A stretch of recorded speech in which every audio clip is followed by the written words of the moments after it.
Penggunaan transformator dalam kehidupan sehari-hari. Banyak peralatan listrik di rumah yang menggunakan transformator step down. Trafo ini berfungsi untuk menurunkan tegangan listrik PLN yang besarnya 220 volt menjadi tegangan lebih rendah sesuai dengan kebutuhan. Sebelum masuk rangkaian elektronik pada alat, tegangan 220 volt dari PLN dihubungkan dengan trafo step down terlebih dahulu untuk diturunkan. Misalnya kebutuhan peralatan listrik 25 volt. Jika alat itu langsung dihubungkan dengan PLN, alat itu akan rusak atau terbakar. Namun, apabila alat itu dipasang trafo step down yang mampu mengubah tegangan 220 volt menjadi 25 volt, alat itu akan terhindar dari kerusakan. Ada beberapa alat yang menggunakan transformator, antara lain catu daya, transmisi daya listrik jarak jauh, dan induktor Ruhmkorff. Mari kita bahas satu demi satu. A. Power supply atau catu daya. Catu daya merupakan alat yang digunakan untuk menghasilkan tegangan AC yang rendah. Catu daya menggunakan trafo step down yang berfungsi untuk menurunkan tegangan 220 volt menjadi beberapa tegangan AC yang besarnya antara 2 volt sampai 12 volt.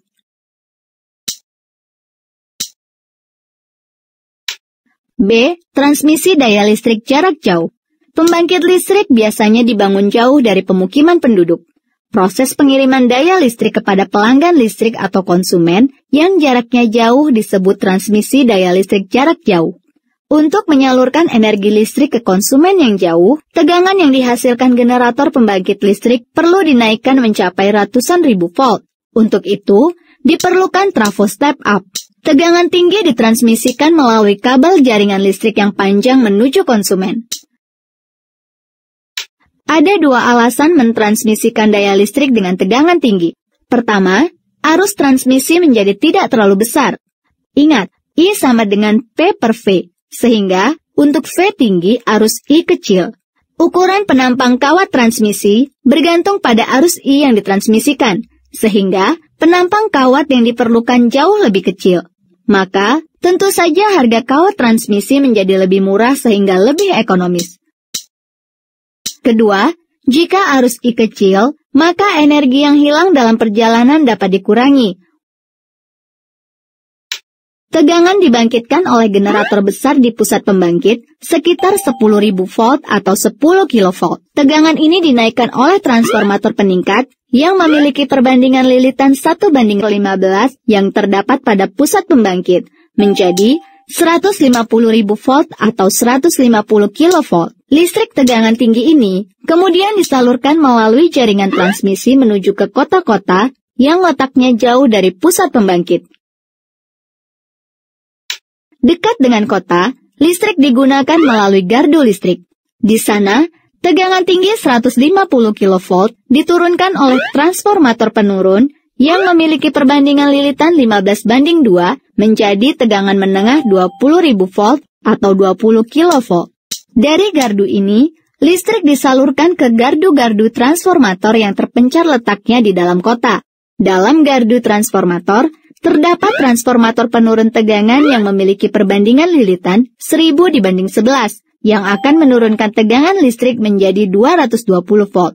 Dari gardu inilah, arus listrik disalurkan ke konsumen akhir seperti rumah, sekolah, pabrik, dan tempat-tempat lain.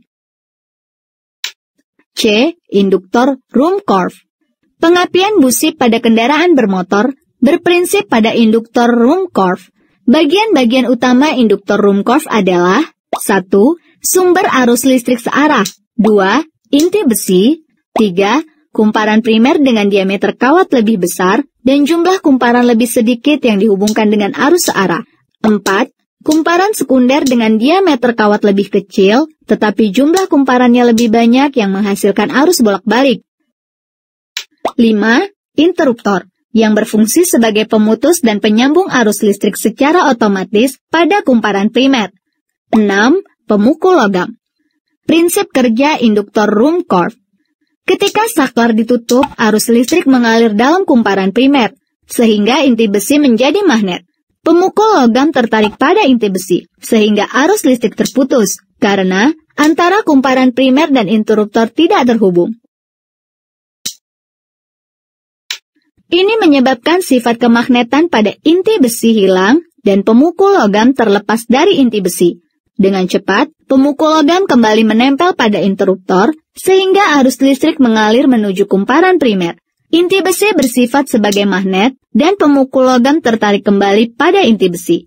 Hal ini terjadi berulang-ulang dalam waktu yang sangat singkat, sehingga pada kumparan primer terjadi perubahan medan magnet.